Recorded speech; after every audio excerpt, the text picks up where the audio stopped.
Welcome to Kidmissing TV. This is our last Doe Friday of Odysseys October.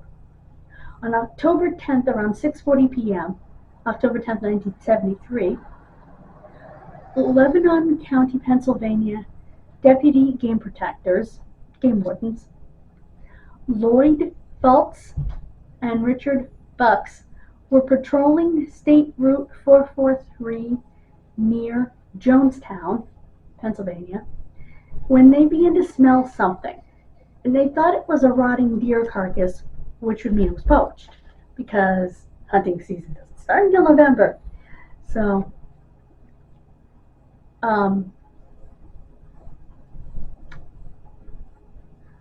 they walked 200 yards by the intersection of Ridge Road and Tomstown Road in the Five Points area of Fort Indiantown Gap Military Reservation,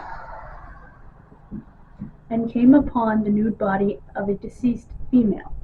The upper part of her torso and her head showed the greatest evidence of decomposition, and it appeared the remains had been disturbed by scavenging animals. Good Lord.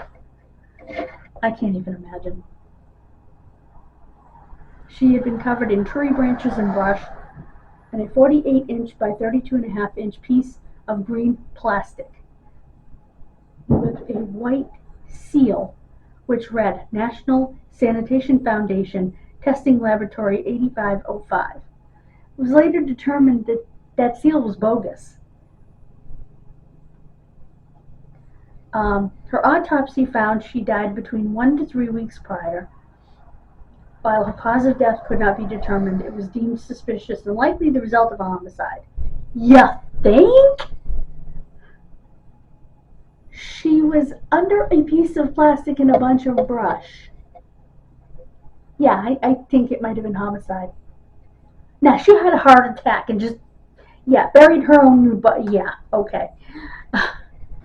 Marks were found on one of Jane Doe's arms and on her leg, but it was not immediately determined if these injuries were sustained before or after death.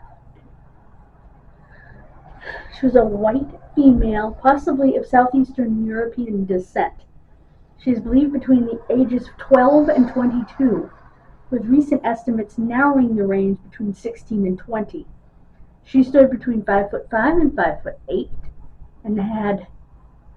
and her hair was long and light brown to strawberry blonde to red in color. Due to the state of the remains, her weight and eye color could not be determined. She had a thin nose with the bridge swayed slightly left and the tip tilted to the right. She had large eyes, a high forehead, and strong tilted chin. Extensive dental work. Given the amount of fillings observed on her teeth, it is believed she received regular dental care from the time she was about 6 years old.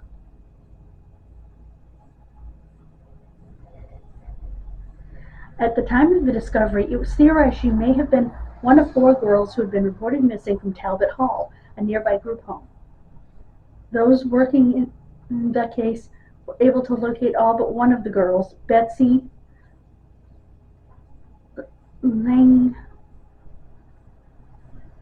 Langhar. She was later found alive. At present, investigators are looking at the possibility Jane Doe may have been from another area and likely was a runaway, a transient, or a family member of someone at the Gap, at the reservation. Her remains were exhumed in 2016 and chemical isotope testing done a year later with the help of the National Center for Missing and Exploited Children and the USF Forensic Anthropology Center further confirmed this theory. The result of the isotopes was that the deceased was likely born and raised in the southeastern United States, including southern Missouri, Arkansas, central eastern Texas, eastern Oklahoma, Louisiana, Mississippi, Tennessee, central and southern West Virginia, Alabama, Florida, Georgia, South Carolina, North Carolina, and southern and eastern Virginia, southern Maryland, and Delaware shores. I gotta tell ya, Of all the isotope testings that I've seen, I've never seen one be terribly accurate. Now, here are the rule-outs in her case. Rosemary E. Hamilton Buck, missing from Syracuse, New York in 1973. Sandra Lee Hopler, who went missing from La Plume, Pennsylvania in 1973. Sharon Lynn Pretorius, who went missing from Dayton, Ohio in 1973. Cheryl Ann Tillinghast, who went missing from Wausau, New York. Oh, by the way, Rosemary Hamilton Buck went missing from Syracuse in 1973. Jane Doe's DNA and dentals and fingerprints are available. If you have any information, please contact the Pennsylvania State Police at 717-865-3647 or 717-865-2194. Tips can also be called on into the Lebanon County Coroner's Office at 717-272-4421 or anonymously via Crime Stoppers 1-800-473-8477.